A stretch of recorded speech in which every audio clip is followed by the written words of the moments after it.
कर्तरी दोष।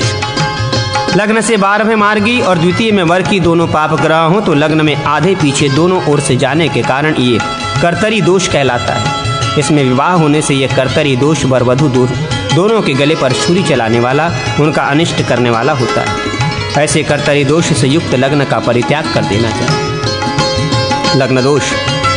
यदि लग्न से 6ठे, 8वें तथा 12वें चंद्रमा हो तो यह लग्न दोष कहलाता है।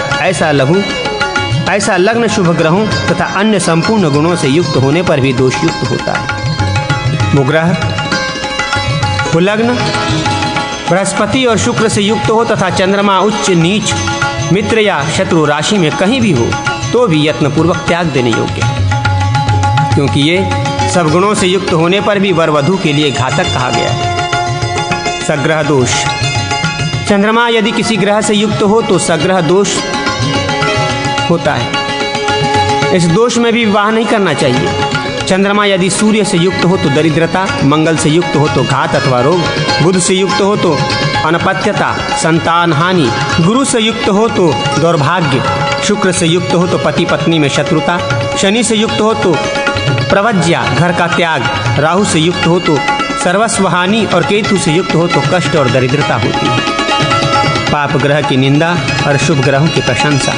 मुने, इस प्रकार सग्रह दोष में चंद्रमा यदि पाप ग्रह से युक्त हो तो वर वधू दोनों के लिए घातक होता है। यदि वो शुभ ग्रहों से युक्त हो तो उस स्थिति में यदि उच्च या मित्र की राशि में चंद्रमा हो तो लग्न दोष युक्त रहने पर भी वर वधू के लिए कल्याणकारी होता है। परंतु चंद्रमा स्वोच्च में या स्वराशि में अथवा मित्र की राशि में रहने पर भी यदि पाप ग्रह से युक्त हो तो वर वधू दोनों के लिए घातक होता है। अष्टम राशि लग्न दोष। वर या वधू के जन्म मंगल से अथवा उसकी जन्म राशि से अष्टम राशि विवाह लग्न में पड़े तो ये दोष भी वर और वधू के लिए घातक होता है। वो राशि या वो लग्न शुभ ग्रह से युक्त हो तो भी उस लग्न को, उस नवमांश से युक्त लग्न को अथवा उसके स्वामी को यत्नपूर्वक त्याग देना चाहिए। द्वादश राशि दोष। वर वधू के जन्म लग्न या जन्म राशि से द्वादश राशि यदि विवाह लग्न में पड़े तो वर वधू के धन की हानि होती है। इसलिए उस लग्न को, उसके नवमांश को और उसके स्वामी को भी त्याग देना चाहिए। जन्म लग्न और जन्म राशि की प्रशंसा। जन्म राशि और जन्म लग्न का उदय विवाह में शुभ होता है तथा दोनों के उपचय 3, 6, 10, 11 स्थान यदि विवाह लग्न में हो तो अत्यंत शुभप्रद होता है। विषघटी दुर्वांग। अश्वनी का दुर्वांग 50, भरणी का 24, कृतिका का 30, रोहिणी का 54, मृगशिरा का 13, आद्रा का 21, पुनर्वसु का 30, पुष्य का 20, आश्लेषा का 32, मघा का 30, पूर्वा फाल्गुनी का 20, उत्तरा फाल्गुनी का 18, हस्तका का 21, चित्रा का 20, स्वाति का 14, विशाखा का 14, अनुराधा का 10, ज्येष्ठा का 14, मूल का 56, पूर्वाषाढ़ का 14, उत्तराषाढ़ का 20, श्रवण का 10, धनिष्ठा का 10, शतभिषा का 18, पूर्व भाद्रपद का 16, उत्तर भाद्रपद का 24 और रेवती का दुर्वांग 30 है। इन अश्विनी आदि नक्षत्रों के अपने अपने दुर्वांग तुल्य घड़ी के बाद 4 घड़ी तक विषघटी होती है। विवाह आदि शुभ कार्यों में विष घटिकाओं का त्याग करना चाहिए। रवि आदि वारों में जो मुहूर्त निंदित कहा गया है वो यदि अन्य लाख गुणों से युक्त हो तो भी विवाह आदि शुभ कार्यों में वर्जनीय ही है। रवि आदि दिनों में जो जो वार दोष कहे गए हैं वे अन्य सब गुणों से युक्त हों तो भी शुभ कार्य में वर्जनीय है। नक्षत्र के जिस चरण में पूर्वोक्त एकारगल दोष हो उस चरण नवांश से युक्त हो तो लग्न हो तो उसमें यदि गुरु शुक्र का योग हो तो भी विषयुक्त दूध के समान उसको त्याग देना चाहिए। ग्रहण तथा उत्पात से दूषित नक्षत्र को 3 ऋतु 6 मास तक शुभ कार्य में छोड़ देना चाहिए। जब चंद्रमा उस नक्षत्र को भोग कर छोड़ दे तो वो नक्षत्र जली हुई लकड़ी के समान निष्फल हो जाता है, अर्थात दोषकारक नहीं रह जाता। शुभ कार्यों में ग्रह से विद्ध और पाप ग्रह से युक्त संपूर्ण नक्षत्र को मदिरा मिश्रित पंचगव्य के समान त्याग देना चाहिए। परंतु यदि नक्षत्र शुभ ग्रह से विद्ध हो तो उसको विद्ध चरण मात्र त्याज्य है, संपूर्ण नक्षत्र नहीं। किंतु पाप ग्रह से विद्ध नक्षत्र शुभ कार्य में संपूर्ण रूप से त्याज देने योग्य है। विहित नवमांश। वृष, तुला, मिथुन, कन्या और धनु का उत्तरार्ध तथा इन राशियों के नवमांश विवाह लग्न में शुभप्रद है। किसी भी लग्न में अंतिम नवमांश में यदि वर्गोत्तम हो तभी उसे शुभप्रद समझना चाहिए, अन्यथा विवाह लग्न का अंतिम नवमांश 26 अंश 40 कला के बाद अशुभ होता है। यहाँ अन्य नवमांश नहीं ग्रहण करने चाहिए क्योंकि वे कुनवांश कहलाते हैं। लग्न में कुनवांश हो तो अन्य सब गुणों से युक्त होने पर भी वो त्याज्य है। जिस दिन महापात सूर्य चंद्रमा का क्रांति साम्य हो वो दिन भी शुभ कार्य को छोड़ देने योग्य है, क्योंकि वो अन्य सब गुणों से युक्त होने पर भी वर वधू के लिए घातक होता है। इन दोषों से भिन्न विद्युत, निहार, कुहरा और वृष्टि आदि दोष जिनका अभी वर्णन नहीं किया गया है स्वल्प दोष कहलाते हैं। लघु दोष विद्युत, निहार, वृष्टि, प्रतिसूर्य, दो सूर्य सा दिखना, परिवेश, घेरा, इंद्रधनुष, धनगर्जन, लत्ता, उपग्रह, पात, मास दग्ध, तिथि, दग्ध, अंध, बधिर तथा पंगु इन राशियों के लग्न एवं छोटे छोटे और भी दोष हैं। अब उनकी व्यवस्था का प्रतिपादन किया जाता है।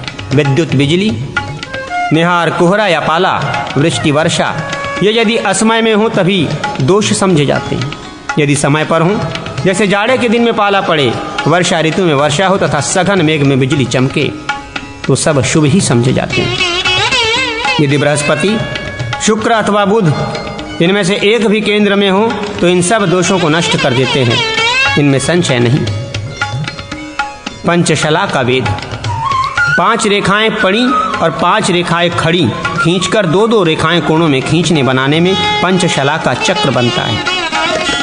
इस चक्र के ईशान कोण वाली दूसरी रेखा में कृतिका को लेकर आगे प्रदक्षिण क्रम से रोहिणी आदि अभिजीत सहित संपूर्ण नक्षत्रों का उल्लेख करें।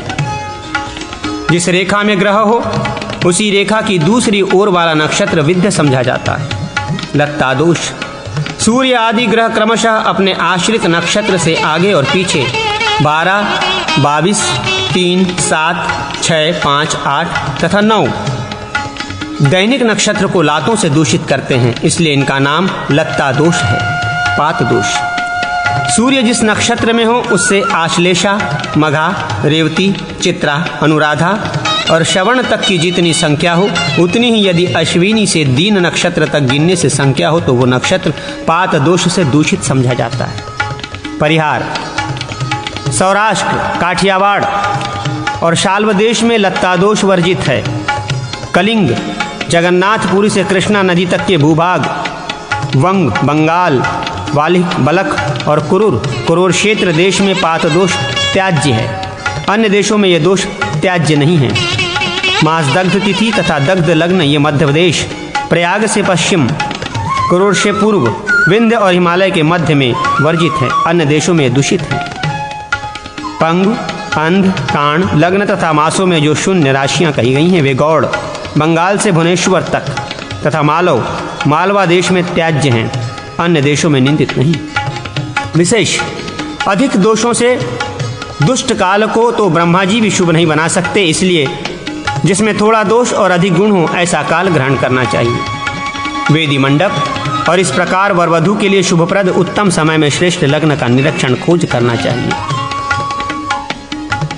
तदनंतर 1 हाथ ऊंची, 4 हाथ लंबी और 4 हाथ चौड़ी उत्तर दिशा में लत कुछ नीची वेदी बनाकर सुंदर चिकने 4 खंभों का एक मंडप तैयार करें, जिसमें चारों ओर सोपान सीढ़ियां बनाई गई हों। मंडप भी पूर्व उत्तर में निम्न हो, वहां चारों तरफ कदली स्तंभ गड़े हों। वो मंडप शुक आदि पक्षियों के चित्रों से सुशोभित हों तथा वेदी नाना प्रकार के मांगलिक चित्र युक्त कलशों से विचित्र शोभा धारण करते हों। भांति भांति के वंदनवार तथा अनेक प्रकार के फूलों के श्रृंगार से वह स्थान सजाया गया हो। ऐसे मंडप के बीच बनी हुई वेदी पर जहाँ ब्राह्मण लोग स्वस्तिवाचन पूर्वक आशीर्वाद देते हों, जो पुण्यशिला स्त्रियों तथा दिव्य समारोहों से अत्यंत मनोहर जान पड़ती हो तथा नृत्य, वाद्य और मांगलिक गीतों की ध्वनि से जो हृदय को आनंद प्रदान कर रही हो, वर और वधू को विवाह के लिए बिठावें। वर वधू की कुंडली का मिलान। 8 प्रकार के भकुट, नक्षत्र, राशि, राशि स्वामी, योनि तथा वर्ण आदि सब गुण यदि रजु, अनुकूल या शुभ हों तो ये पुत्र पौत्रादि का सुख प्रदान करने वाले होते हैं। वर और कन्या दोनों की राशि और नक्षत्र भिन्न हो तो उन दोनों का विवाह उत्तम होता है। दोनों की राशि भिन्न और नक्षत्र एक हो तो उनका विवाह मध्यम होता है। और यदि दोनों का एक ही नक्षत्र एक ही राशि हो तो उन दोनों का विवाह प्राण संकट उपस्थित करने वाला होता है। स्त्री दूर दोष। कन्या के नक्षत्र से प्रथम नवक 9 नक्षत्रों के भीतर वर का नक्षत्र हो तो ये स्त्री दूर नामक दोष कहलाता है, जो अत्यंत निंदित है। द्वितीय नवक 10 से 18 तक के भीतर हो तो मध्यम कहा गया है। यदि तृतीय नवक 19 से 27 तक के भीतर हो तो उन दोनों का विवाह श्रेष्ठ कहा गया है। गण विचार।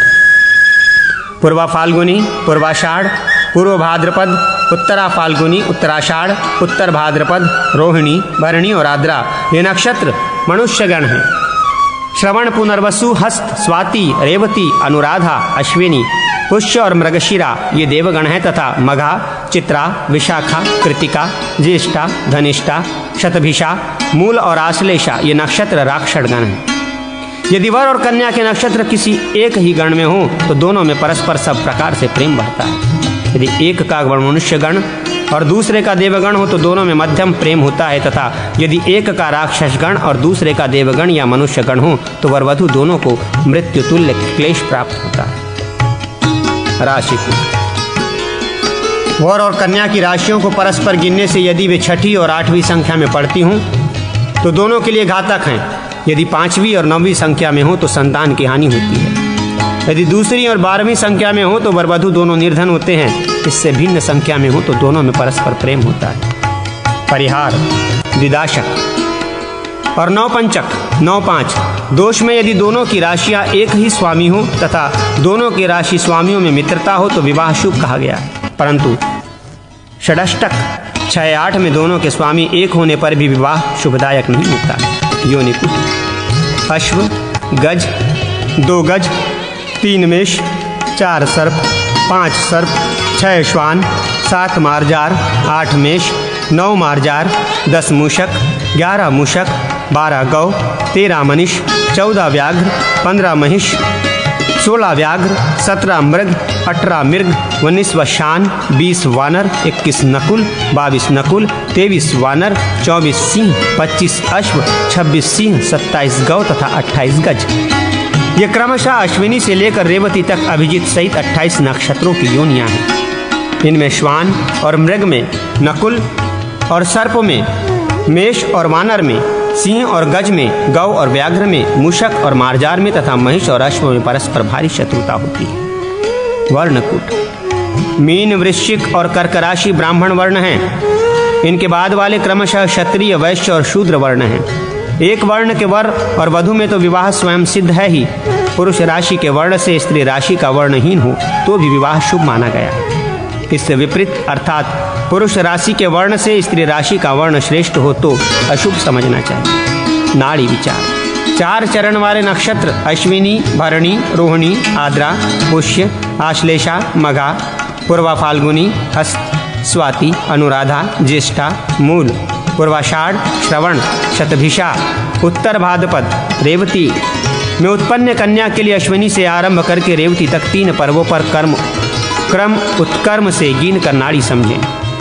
3 चरण वाले कृतिका, पुनर्वसु, उत्तरा फाल्गुनी, विशाखा, उत्तराषाढ़ और पूर्व भाद्रपद नक्षत्रों में उत्पन्न कन्या के लिए कृतिका से लेकर भरणी तक क्रम उत्क्रम से 4 पर्वों तक गिन कर नाड़ी का ज्ञान प्राप्त करें तथा 2 चरणों वाले मृगशिरा, चित्रा, धनिष्ठा नक्षत्रों में उत्पन्न कन्या की नाड़ी जानने के लिए मृगशिरा से लेकर रोहिणी तक 5 पर्वों पर क्रम उत्कर्म से गिने। यदि वर और वधु दोनों के नक्षत्र पर एक पर्व पर पड़ें तो वे उनके लिए घातक हैं और भिन्न पर्वों पर पड़ें तो उन्हें शुभ समझना चाहिए। वर और कन्या की कुंडली मिलाने के लिए जो वश्य, योनि, राशिकुट, योनिकुट, वर्णकुट तथा नाड़ी आदि का वर्णन किया गया है उन सबको सुगमतापूर्वक जानने तथा उनके गुणों को समझने के लिए निम्नांकित चक्रों पर दृष्टिपात कीजिए। जन्मकालिक ग्रहों की स्थिति तथा जन्म नक्षत्र संबंधी 8 प्रकार के कूट द्वारा वर वधु की कुंडली का मिलान किया जाता है। यदि जन्म लग्न या जन्म राशि चंद्रमा से 1, 4, 7, 8 या 12वें स्थान में मंगल या अन्य पाप ग्रह वर की कुंडली में हो तो पत्नी के लिए और कन्या की कुंडली में हो तो वर के लिए अनिष्टकारक होते हैं। यदि दोनों की कुंडलियों में उक्त स्थानों में पाप ग्रह की संख्या समान हो तो उक्त दोष नहीं माना जाता है। उदाहरण के लिए विवाहों के भेद। ऊपर बताए हुए शुभ समय में प्राजापत्य, ब्राह्मण, दैव और 4 आर्ष, ये 4 प्रकार के विवाह करने चाहिए। यही चारों विवाह उपर्युक्त फल देने वाले होते हैं। इससे अतिरिक्त जो गांधर्व, आसुर, पैशाच और राक्षस विवाह हैं, वे तो सब समय के समान ही फल देने वाले होते हैं। अभिजीत और गोधूली लग्न। सूर्योदय काल में जो लग्न रहता है उससे चतुर्थ लग्न का नाम अभिजीत है और 7वां गोधूली लग्न कहलाता है। ये दोनों विवाह में पुत्र पौत्र की वृद्धि करने वाले होते हैं। पूर्व तथा कलिंग देशवासियों के लिए गोधूली लग्न प्रधान है और अभिजीत लग्न तो सब देशों के लिए मुख्य कहा गया है, क्योंकि वो सब दोषों का नाश करने वाला होता है। अभिजीत प्रशंसा। सूर्य के मध्य आकाश में जाने पर अभिजीत मुहूर्त होता है। वो समस्त दोषों को नष्ट कर देता है। ठीक उसी तरह जैसे त्रिपुरासुर को श्री शिवजी ने नष्ट किया था। पुत्र का विवाह करने के बाद 6 मासों के भीतर पुत्री का विवाह नहीं करना चाहिए। एक पुत्र या पुत्री का विवाह करने के बाद दूसरे पुत्र का उपनयन भी नहीं करना चाहिए। इसी प्रकार एक मंगल कार्य करने के बाद 6 मासों के भीतर दूसरा मंगल कार्य नहीं करना चाहिए। एक गर्भ से उत्पन्न 2 कन्याओं का विवाह यदि 6 मास के भीतर हो तो निश्चय ही 3 वर्ष के भीतर उनमें से एक विधवा होती है। अपने पुत्र के साथ जिसकी पुत्री का विवाह हो फिर उसके पुत्र के साथ अपनी पुत्री का विवाह करना प्रत्युद्वाह कहलाता है। ऐसा कभी नहीं करना चाहिए तथा किसी एक ही वर को अपनी 2 कन्याएं नहीं देनी चाहिए। 2 सहोदर वरों को 2 सहोदर कन्याएं नहीं देनी चाहिए। 2 सहोदरों को एक ही दिन एक साथ विवाह या मुंडन नहीं कराना चाहिए। पूर्व कथित गडांत में यदि दिन में बालक का जन्म हो तो वो पिता का, रात्रि में जन्म हो तो माता का और संध्या, सायं या प्रातः काल में जन्म हो तो वो अपने शरीर के लिए घातक होता है। गंडक का यह परिणाम अन्यथा नहीं होता है। मूल में उत्पन्न होने वाली संतान पुत्र हो या कन्या श्वशुर के लिए घातक होती है, किंतु मूल के चतुर्थ चरण में जन्म लेने वाला बालक श्वशुर का नाश नहीं करता तथा आश्लेषा के प्रथम चरण में जन्म लेने वाला बालक भी पिता का श्वशुर का विनाश करने वाला नहीं होता है। ज्येष्ठा के अंतिम चरण में उत्पन्न बालक ही श्वशुर के लिए घातक होता है, कन्या नहीं। किसी प्रकार पूर्वाषाढ़ या मूल में उत्पन्न कन्या भी माता या पिता का नाश करने वाली नहीं होती है। ज्येष्ठा नक्षत्र में उत्पन्न कन्या अपने पति के बड़े भाई के लिए और विशाखा में जन्म लेने वाली कन्या अपने देवर के लिए घातक होती है। वधू प्रवेश। विवाह के दिन से 6, 8, 10 और 7वें दिन में वधू प्रवेश पति गृह में प्रवेश हो तो वो संपत्ति की वृद्धि करने वाला होता है। द्वितीय वर्ष जन्म राशि, जन्म लग्न और जन्मदिन को छोड़कर अन्य समय में सम्मुख शुक्र रहने पर भी वैवाहिक यात्रा वधू प्रवेश शुभ होती है। देव प्रतिष्ठा। उत्तरायण में बृहस्पति और शुक्र उदित हों तो चैत्र को छोड़कर माघ आदि 5 मासों के शुक्ल पक्ष में और कृष्ण पक्ष में भी आरंभ से 8 दिन तक सब देवताओं की स्थापना शुभदायक होती है। जिस देवता की जो तिथि है उसमें उस देवता की और 2, 3, 5, 6, 7, 10, 11, 12, 13 तथा पूर्णिमा, इन तिथियों में सब देवताओं की स्थापना शुभ होती है। तीनों उत्तरा, पुनर्वसु, मृगशिरा, रेवती, हस्त, चित्रा, स्वाति, पुष्य, अश्विनी, रोहिणी, शतभिषा, श्रवण, अनुराधा और धनिष्ठा, इन नक्षत्रों में तथा मंगलवार को छोड़कर अन्य वारों में देव प्रतिष्ठा करनी चाहिए। स्थापना करने वाले यजमान के लिए सूर्य, तारा और चंद्रमा बलवान हो। उस दिन के पूर्वाह्न में शुभ समय, शुभ लग्न और शुभ नवमांश में तथा यजमान की जन्म राशि से अष्टम राशि को छोड़कर अन्य लग्नों में देवताओं की प्रतिष्ठा शुभदायक होती है। मेष आदि सब राशियां शुभ ग्रह से युक्त या दृष्ट हों तो देव स्थापन के लिए श्रेष्ठ समझी जाती है। प्रत्येक कार्य में पंचांग, तिथि, वार, नक्षत्र, योग और करण शुभ होने चाहिए और लग्न से अष्टम स्थान में शुभ ग्रह वर्जित होना आवश्यक है। लग्न में चंद्रमा, सूर्य, मंगल, राहु, केतु और शनि कर्ता के लिए घातक होते हैं। अन्य बुध, गुरु और शुक्र लग्न में धन्य, धान्य और सब सुखों को देने वाले होते हैं। द्वितीय भाव में पाप ग्रह अनिष्ट फल देने वाले और शुभ ग्रह धन की वृद्धि करने वाले होते हैं। तृतीय भाव में शुभ और पाप सब ग्रह पुत्र पौत्रादि सुख को बढ़ाने वाले होते हैं। चतुर्थ भाव में शुभ ग्रह शुभ फल और पाप ग्रह पाप फल को देते हैं। पंचम भाव में पाप ग्रह कष्टदायक और शुभ ग्रह पुत्रादि सुख देने वाले होते हैं। षष्ठ भाव में शुभ ग्रह शत्रु को बढ़ाने वाले और पाप ग्रह शत्रु को के लिए घातक होते हैं। सप्तम भाव में पाप ग्रह रोग कारक और शुभ ग्रह शुभ फल देने वाले होते हैं। अष्टम भाव में शुभ ग्रह पाप ग्रह सभी कर्ता यजमान के लिए घातक होते हैं। नवम भाव में पाप ग्रह हों तो वे धर्म को नष्ट करने वाले हैं और शुभ ग्रह शुभ फल देने वाले होते हैं। दशम भाव में पाप ग्रह सुखदायक और शुभ ग्रह सुयश की वृद्धि करने वाले होते हैं। एकादश स्थान में पाप और शुभ सब ग्रह सब प्रकार से लाभकारक ही होते हैं। लग्न से द्वादश स्थान में पाप या शुभ सभी ग्रह व्यय खर्च को बढ़ाने वाले होते हैं। प्रतिष्ठा में अन्य विशेष बात, प्रतिष्ठा कराने वाले पुरोहित या आचार्य को अर्थ ज्ञान न हो तो यजमान का अनिष्ट होता है। मंत्रों का अशुभ उच्चारण हो तो ऋत्विजों यज्ञ कराने वालों का और कर्म विधिहीन हो तो कर्ता के स्त्री का अनिष्ट होता है। इसलिए नारद, देव प्रतिष्ठा के समान दूसरा शत्रु नहीं है। यदि लग्न में अधिक गुण हो और थोड़े से दोष हो तो उसमें देवताओं की प्रतिष्ठा कर लेनी चाहिए। इससे कर्ता यजमान के अभिष्ट मनोरथ की सिद्धि होती है। मुने, अब मैं संक्षेप से ग्राम, मंदिर तथा ग्रह आदि के निर्माण की बात बताता हूँ। ग्रह निर्माण के विषय में ज्ञातव्य बातें, ग्रह आदि बनाना हो तो पहले गंध, वर्ण, रस तथा आकृति के द्वारा क्षेत्र, भूमि की परीक्षा कर लेनी चाहिए। यदि उस स्थान की मिट्टी में मधु, शहद के समान गंध हो तो ब्राह्मणों के, पुष्प सदृश गंध हो तो क्षत्रियों के, आम्ल, खटाई के समान गंध हो तो वैश्यों के और मांस की सी गंध हो तो वो स्थान शूद्रों के बसने योग्य जानना चाहिए। वहाँ की मिट्टी का रंग श्वेत हो तो ब्राह्मणों के, लाल हो तो क्षत्रियों के, पीला हो तो वैश्यों के और कृष्ण काला हो तो शूद्रों के निवास के योग्य है।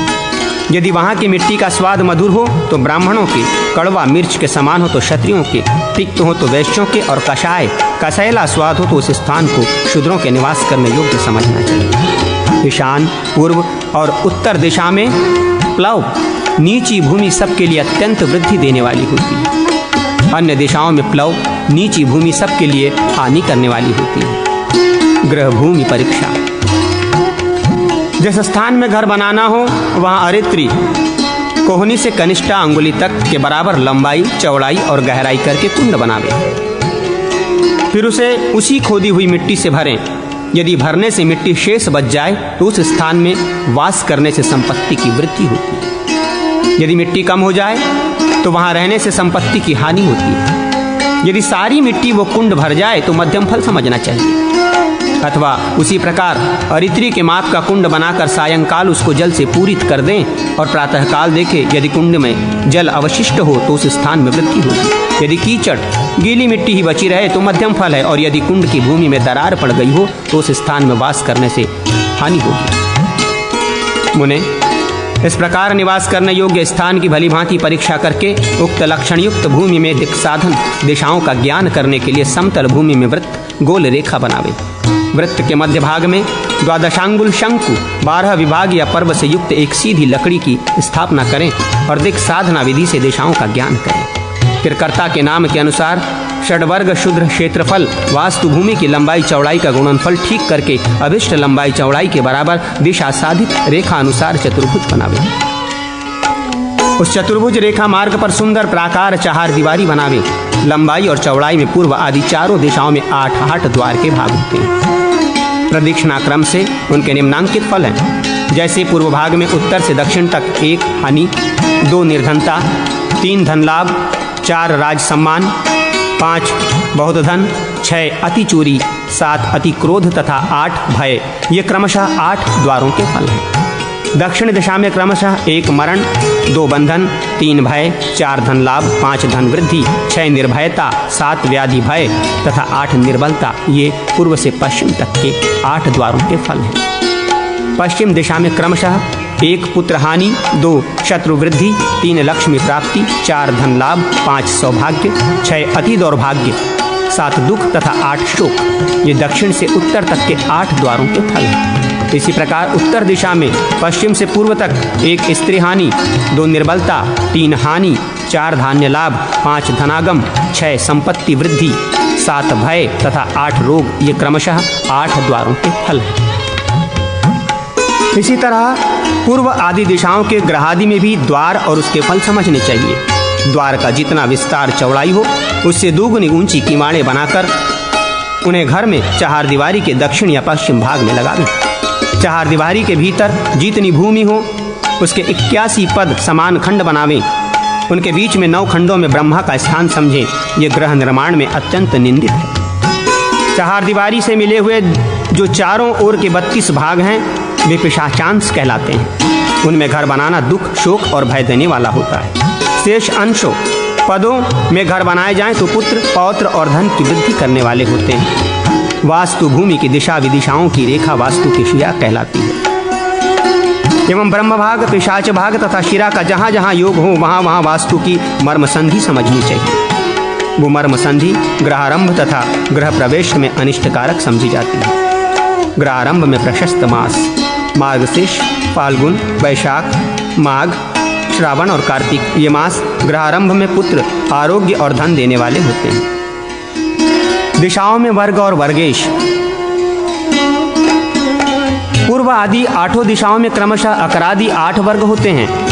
इन दिशा वर्गों के क्रमशः गरुड़, मार्जार, सिंह, श्वान, सर्प, मूषक, गज और शशक, खरगोश ये योनियां होती हैं। इन योनि वर्गों में अपने 5वें वर्ग वाले परस्पर शत्रु होते हैं। जिस ग्राम में या जिस दिशा में घर बनाना हो वो साध्य तथा घर बनाने वाला साधक, कर्ता और भर्ता आदि कहलाता है। इसको ध्यान में रखना चाहिए। साध्य ग्राम की वर्ग संख्या को लिखकर उसके पीछे बाएं भाग में साधक की वर्ग संख्या लिखें। उसमें 8 का भाग देकर जो शेष बचे वो साधक का धन होता है। इसके विपरीत विधि से अर्थात साधक की वर्ग संख्या के बाएं भाग में साध्य की वर्ग संख्या रखकर जो संख्या बने उसमें 8 से भाग देकर शेष साधक का ऋण होता है। इस प्रकार ऋण की संख्या अल्प और धन संख्या अधिक हो तो शुभ माने, अर्थात उस ग्राम या उस दिशा में बनाया हुआ घर रहने के योग्य है ऐसा समझें। इसी प्रकार साधक के नक्षत्र साध्य के नक्षत्र तक गिनकर जो संख्या हो उसको 4 से गुणा करके गुणनफल में 7 से भाग दे तो शेष साधक का धन होता है। वास्तु भूमि तथा घर के धन, ऋण, आय, नक्षत्र, वार और अंश के ज्ञान का साधन। वास्तु भूमि या घर की चौड़ाई को लंबाई से गुणा करने पर गुणनफल पद कहलाता है। उस पद को 6 स्थानों में रखकर क्रमशः 8, 3, 9, 8, 9, 6 से गुणा करें और गुणनफल में क्रमशः 12, 8, 8, 27, 7, 9 से भाग दें। फिर जो शेष बचे वे क्रमशः धन, ऋण, आय, नक्षत्र, वार तथा अंश होते हैं। धन अधिक हो तो वो घर शुभ होता है, यदि ऋण अधिक हो तो अशुभ होता है। तथा विषम 1, 3, 5, 7 आय शुभ और सम 2, 4, 6, 8 आय अशुभ होता है। घर का जो नक्षत्र हो वहाँ से अपने नाम के नक्षत्र तक गिनकर जो संख्या हो उसमें 9 से भाग दें। फिर यदि शेष तारा 3 बचे तो धन का नाश होता है, 5 बचे तो यश की हानि होती है और 7 बचे तो ग्रहकर्ता का ही मरण होता है। घर की राशि और अपनी राशि गिनने पर परस्पर 2, 12 हो तो धन हानि होती है, 9, 5 हो तो पुत्र की हानि होती है और 6, 8 हो तो अनिष्ट होता है। अन्य संख्या हो तो शुभ समझना चाहिए। सूर्य और मंगल के वार तथा अंश हो तो उस घर में अग्नि भय होता है। अन्य वार अंश हो तो संपूर्ण अभिष्ट वस्तुओं की सिद्धि होती है। वास्तु पुरुष की स्थिति भादो आदि 3 मासों में क्रमशः पूर्व आदि दिशाओं की ओर मस्तक करके बाईं करवट से सोए हुए मां सर्प स्वरूप चर नामक वास्तु पुरुष प्रदक्षिणा कर्म से विचरण करते रहते हैं। जिस समय जिस दिशा में वास्तु पुरुष का मस्तक हो उस समय उसी दिशा में घर का दरवाजा बनाना चाहिए। मुख से विपरीत दिशा में घर का दरवाजा बनाने से रोग, शोक और भय होते हैं, किंतु यदि घर में चारों दिशाओं में द्वार हों तो ये दोष नहीं होता है। ग्रहारंभ काल में नींव के भीतर हाथ भर के गड्ढे में स्थापित करने के लिए सोना, पवित्र स्थान की रेणु, धूलि, धान्य और सेवार सहित ईंट घर के भीतर संग्रह करके रखें। घर की जितनी लंबाई हो उसके मध्य भाग में वास्तु पुरुष की नाभि रहती है। उसके 3 अंगुल नीचे वास्तु पुरुष के पुच्छ भाग की ओर कुक्षी रहती है। उसके शंकु का न्यास करने से पुत्र आदि की वृद्धि होती है। शांकु प्रमाण खदिर, खैर, अर्जुन, शाल, शाखू। युगपत्र, कचनार, रक्तचंदन, पलाश, रक्तशाल, विशाल आदि वृक्षों से किसी की लकड़ी से शंख बनता है। ब्राह्मणादि वर्णों के लिए क्रमशः 24, 23, 20 और 16 अंगुल के शंख होने चाहिए। उस शंख के बराबर बराबर 3 भाग करके ऊपर वाले भाग में चतुष्कोण, मध्य वाले भाग में अष्टकोण और नीचे वाले तृतीय भाग में बिना कोण का गोलाकार उसका स्वरूप होना उचित है। इस प्रकार उत्तम लक्षणों से युक्त कोमल और छेद रहित शंख शुभ दिन में बनावे।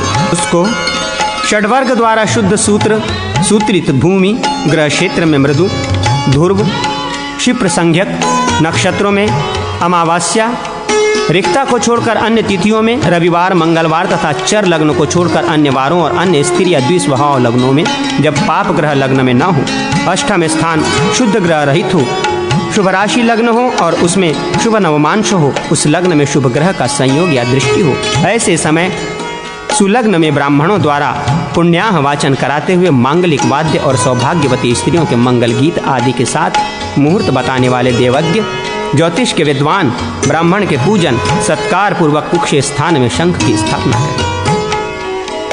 लग्न से केंद्र और त्रिकोण में शुभ ग्रह तथा 3, 6, 11 में पाप ग्रह और चंद्रमा हो तो ये शंख को स्थापन श्रेष्ठ है।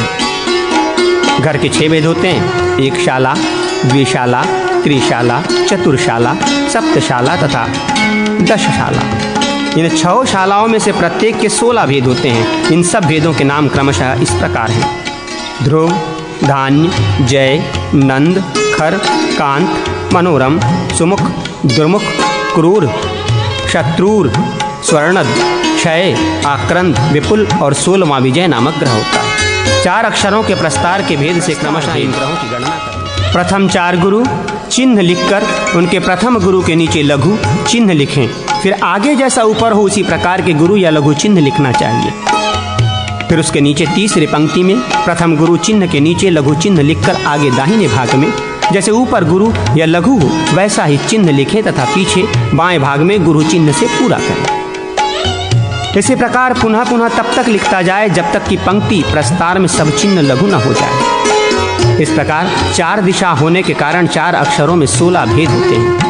प्रत्येक भेद में चारों चिन्हों को प्रदक्षिणा क्रम से पूर्व आदि दिशा समझकर जहाँ जहाँ लघु चिन्ह पड़े वहाँ वहाँ घर का द्वार और अलिंद द्वार के आगे का भाग चबूतरा बनाना चाहिए। इस प्रकार पूर्वादि दिशाओं में अलिंद के भेदों से 16 प्रकार के घर होते हैं।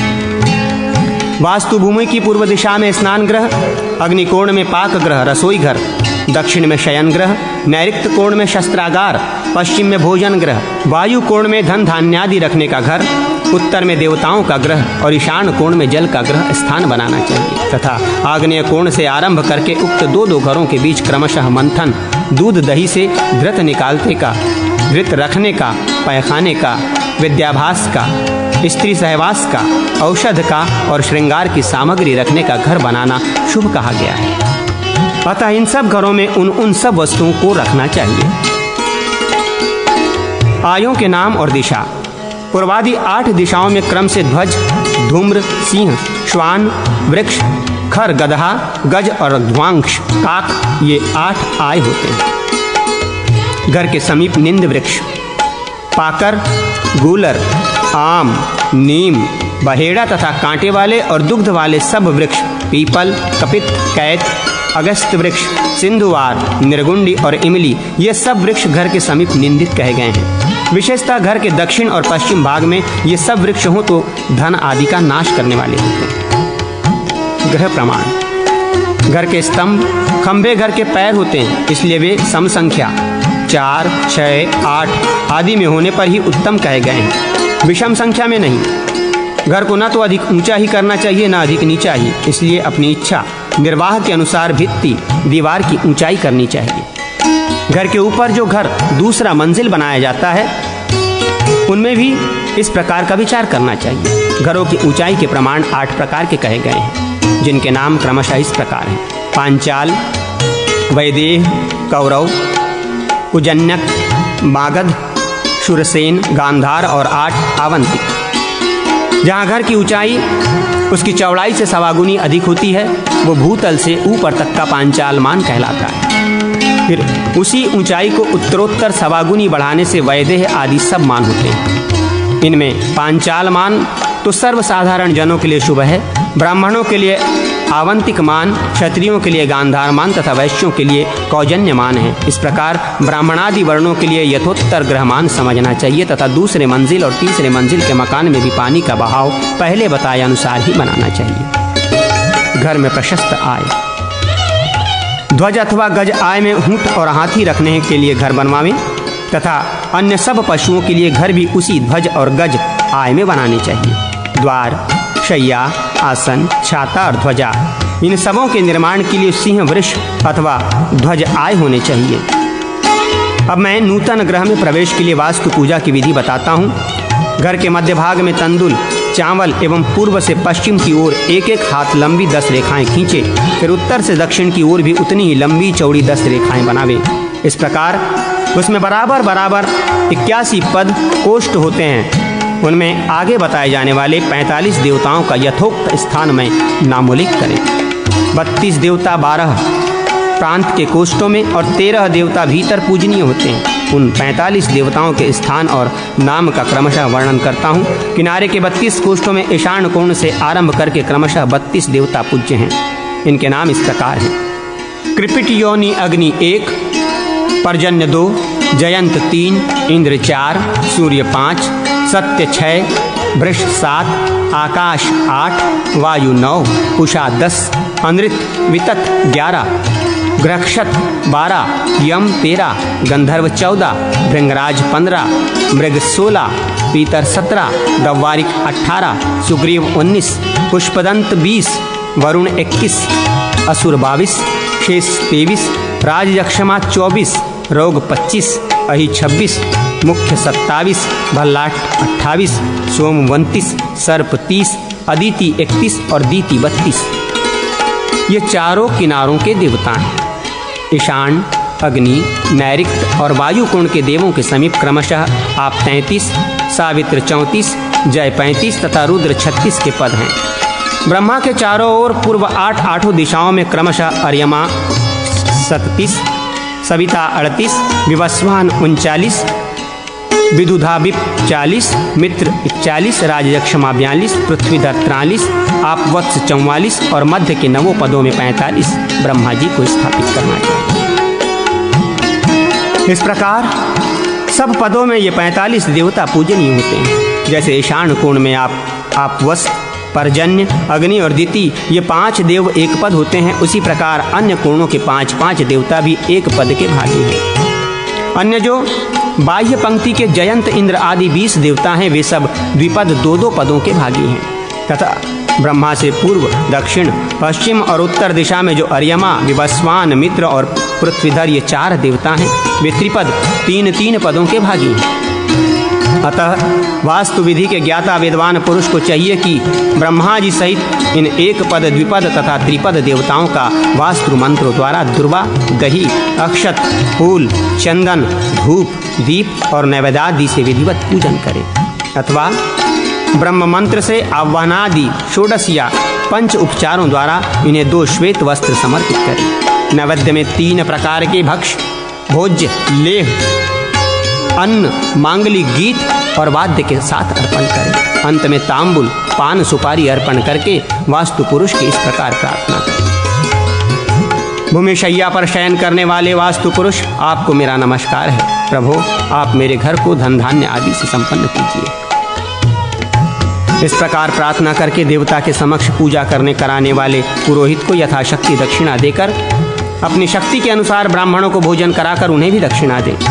जो मनुष्य सावधान होकर गृहारंभ या गृह प्रवेश के समय इस विधि से वास्तु पूजा करता है, वो आरोग्य, पुत्र, धन और धान्य प्राप्त करके सुखी होता है। जो मनुष्य वास्तु पूजा न करके नए घर में प्रवेश करता है, वो नाना प्रकार के रोग, क्लेश और संकट प्राप्त करता है। जिसमें किमाड़े न लगी हो, जिसके ऊपर से छत आदि के द्वारा छाया न गया हो, जिसके लिए पूर्वोक्त रूप से वास्तु पूजन करके देवताओं को बलि, नैवेद्य और ब्राह्मण आदि को भोजन न दिया हो, ऐसे नूतन ग्रह में कभी प्रवेश न करें, क्योंकि वो विपत्तियों की खान स्थान होता है। यात्रा प्रकरण। अब मैं जिस प्रकार से यात्रा करने पर वो राजा तथा अन्य जनों के लिए अभिष्ट फल की सिद्धि कराने वाली होती है, उस विधि का वर्णन करता हूँ। जिनके जन्म समय का ठीक ठीक ज्ञान है, उन राजाओं तथा अन्य जनों को उस विधि से यात्रा करने पर उत्तम फल की प्राप्ति होती है। जिन मनुष्यों का जन्म समय अज्ञात है, उनको तो गुणाक्षर न्याय से भी कभी फल की प्राप्ति हो जाती है, तथापि उनको भी प्रश्न लग्न से तथा निमित्त और शकुन आदि द्वारा शुभाशुभ देखकर यात्रा करने से अभिष्ट फल का लाभ होता है। यात्रा में निषिद्ध तिथियाँ षष्ठी, अष्टमी, द्वादशी, चतुर्थी, नवमी, चतुर्दशी, अमावस्या, पूर्णिमा और शुक्ल पक्ष की प्रतिपदा, इन तिथियों में यात्रा करने से दरिद्रता तथा अनिष्ट की प्राप्ति होती है। विहित नक्षत्र अनुराधा, पुनर्वसु, मृगशिरा, हस्त, रेवती, अश्विनी, श्रवण, पुष्य और धनिष्ठा, इन नक्षत्रों में यदि अपने जन्म नक्षत्र से 7वीं, 5वीं और तीसरी तारा ना हो तो यात्रा अभिष्ट फल को देने वाली होती है। दिशाशूल, शनि और सोमवार के दिन पूर्व दिशा की ओर न जाएं, गुरुवार को दक्षिण दिशा की तरफ न जाएं, शुक्र और रविवार को पश्चिम की तरफ न जाएं तथा बुध और मंगल को उत्तर दिशा की तरफ यात्रा न करें। ज्येष्ठा, पूर्व भाद्रपद, रोहिणी और उत्तरा फाल्गुनी, ये नक्षत्र क्रमशः पूर्व, दक्षिण, पश्चिम और उत्तर दिशा में शूल होते हैं। सर्वदिग्गमन नक्षत्र अनुराधा, हस्त, पुष्य और अश्विनी, ये 4 नक्षत्र सब दिशाओं की यात्रा में प्रशस्त हैं। दिग्दार नक्षत्र कृतिका से आरंभ करके 7 नक्षत्र समूह पूर्वादि दिशाओं में रहते हैं तथा अग्निकोण से वायुकोण तक परिध दंड रहता है, अतः इस प्रकार यात्रा करनी चाहिए जिससे परिदंड का लंघन न हो। पूर्व के नक्षत्रों में अग्निकोण की यात्रा करें, इसी प्रकार दक्षिण के नक्षत्रों में अग्निकोण तथा पश्चिम और उत्तर के नक्षत्रों में वायुकोण की यात्रा कर सकते हैं। दिशाओं की राशियाँ पूर्व आदि 4 दिशाओं में मेष आदि 12 राशियाँ पुनः पुनः 3 आवृत्ति से आती हैं। ललाटिक योग, जिस दिशा में यात्रा करनी हो उस दिशा का स्वामी ललाटगत सामने हो तो यात्रा कराने वाला लौट कर नहीं आता। पूर्व दिशा में यात्रा करने वाले को लग्न में यदि सूर्य हो तो वो ललाटगान माना जाता है। यदि शुक्र लग्न में 11वें या 12वें स्थान में हो तो अग्निकोण में यात्रा करने से, मंगल 10म भाव में हो तो दक्षिण यात्रा करने से, राहु 9वें और 8वें भाव में हो तो नैऋत्य कोण में यात्रा से, शनि 7म भाव में हो तो पश्चिम यात्रा से, चंद्रमा 5वें और 6ठे भाव में हो तो वायुकोण की यात्रा से, बुध 4th भाव में हो तो उत्तर की यात्रा से, गुरु 3रे और 2रे भाव में हो तो ईशान कोण की यात्रा करने से ललाटगत होते हैं। जो मनुष्य जीवन की इच्छा रखता हो वो इस ललाट योग को त्याग कर यात्रा करे। लग्न में वक्रगति ग्रह या उसके षड्वर्ग राशि हो आदि में हो तो यात्रा करने वाले राजाओं की पराजय होती है। जब जिस अयन में सूर्य और चंद्रमा दोनों हों उस समय उस दिशा की यात्रा शुभ फल देने वाली होती है। यदि दोनों भिन्न अयन में हों तो जिस अयन में सूर्य हो उस दिन में तथा जिस अयन में चंद्रमा हो उधर रात्रि में यात्रा शुभ होती है, अन्यथा यात्रा करने से यात्री की पराजय होती है। शुक्र दोष, शुक्र अस्त हो तो यात्रा करने से हानि होती है, यदि वो सम्मुख हो तो यात्रा करने से पराजय होती है। सम्मुख शुक्र के दोष को कोई भी ग्रह नहीं हटा सकता, किंतु वशिष्ठ, कश्यप, अत्रि, भरद्वाज और गौतम इन 5 गोत्र वालों सम्मुख शुक्र का दोष नहीं होता है। यदि 1 ग्राम के भीतर ही यात्रा करनी हो या विवाह में जाना हो या दुर्भिक्ष होने पर अथवा राजाओं में युद्ध होने पर तथा राजा या ब्राह्मणों का कोप होने पर कहीं जाना पड़े तो इन अवस्थाओं में सम्मुख शुक्र का दोष नहीं होता है। शुक्र यदि नीच राशि में या शत्रु राशि में अथवा वक्र गति या पराजित हो तो यात्रा करने वालों की पराजय होती है। यदि शुक्र अपनी उच्च राशि मीन में हो तो यात्रा में विजय होती है। अपने जन्म लग्न या जन्म राशि से अष्टम राशि या लग्न में तथा शत्रु की राशि से छठी राशि में या लग्न में अथवा इन सबों के स्वामी जिस राशि में हो उस लग्न या राशि में यात्रा करने वाले की मृत्यु होती है। परंतु यदि जन्म लग्न राशिपति और अष्टम राशिपति में परस्पर मैत्री हो तो उक्त अष्टम राशि जन्य दोष स्वयं नष्ट हो जाता है। द्विस्वभाव लग्न यदि पाप ग्रह से युक्त या दृष्ट हो तो यात्रा में पराजय होती है तथा स्थिर राशि पाप ग्रह से युक्त न हो तो वो यात्रा लग्न में अशुभ है। यदि स्थिर राशि लग्न में शुभ ग्रह का योग या दृष्टि हो तो शुभ फल होता है। धनिष्ठा नक्षत्र के उत्तरार्ध से आरंभ करके रेवती पर्यंत 5 नक्षत्रों में ग्रहार्थ तृण काष्ठों का संग्रह, दक्षिण की यात्रा, शैया, तकिया, पलंग आदि का बनाना, घर को छवाना आदि कार्य नहीं करने चाहिए। यदि यात्रा लग्न में जन्म लग्न जन्म राशि या इन दोनों के स्वामी हों अथवा जन्म लग्न या जन्म राशि से 3, 6, 11, 10वीं राशि हो तो शत्रुओं का नाश होता है। यदि शीर्षोदय मिथुन, सिंह, कन्या, तुला, कुंभ तथा दिग्द्वार यात्रा की दिशा की राशि लग्न में हो अथवा किसी भी लग्न में शुभ ग्रह के वर्ग राशि हो आदि हो तो यात्रा करने वाले राजा के शत्रुओं का नाश होता है। शत्रु के जन्म लग्न या जन्म राशि से अष्टम राशि या उन दोनों के स्वामी जिस राशि में हो वो राशि यात्रा लग्न में हो तो शत्रु का नाश होता है। मीन लग्न में या लग्नगत मीन के नवमांश में यात्रा करने से मार्ग रास्ता टेढ़ा हो जाता है, अर्थात बहुत घूमना पड़ता है, तथा कुंभ लग्न और लग्नगत कुंभ का नवमांश भी यात्रा में अत्यंत निंदित है। जलचर राशि कर्क, मीन या जलचर राशि का नवमांश लग्न में हो तो नौका द्वारा नदी, नद आदि मार्ग से यात्रा शुभ होती है। लग्न भावों की संख्या: मूर्ति तन, 2 कोश धन, 3 धनवी, पराक्रम भ्राता, 4 वाहन सवारी माता, 5 मंत्र विद्या संतान, 6 शत्रु रोग मामा, 7 मार्ग यात्रा पति पत्नी, 8 आयु मृत्यु, 9 मन अंतःकरण भाग्य, 10 व्यापार व्यवसाय पिता, 11 प्राप्ति लाभ, 12 अप्राप्ति व्यय। ये क्रम से लग्न आदि 12 स्थानों की संख्याएं हैं। पाप ग्रह शनि, रवि, मंगल, राहु तथा केतु ये तीसरे और 11वें को छोड़कर अन्य सब भावों में जाने से भावफल को नष्ट कर देते हैं। तीसरे और 11वें भाव में जाने से वे इन दोनों भावों को पुष्ट करते हैं। सूर्य और मंगल ये दोनों दशम भाव को भी नष्ट कर नहीं करते, अपितु दशम भाव में जाने से उस भावफल व्यापार पिता राज्य तथा कर्म को पुष्ट ही करते हैं। और शुभ ग्रह चंद्र, बुध, गुरु तथा शुक्र जिस भाव में जाते हैं उस भावफल को पुष्ट ही करते हैं। केवल षष्ठ 6 भाव में जाने से उस भावफल शत्रु और रोग को नष्ट करते हैं। शुभ ग्रहों में शुक्र सप्तम भाव को और चंद्रमा लग्न एवं अष्टम को पुष्ट नहीं करते हैं, अपितु नष्ट ही करते हैं।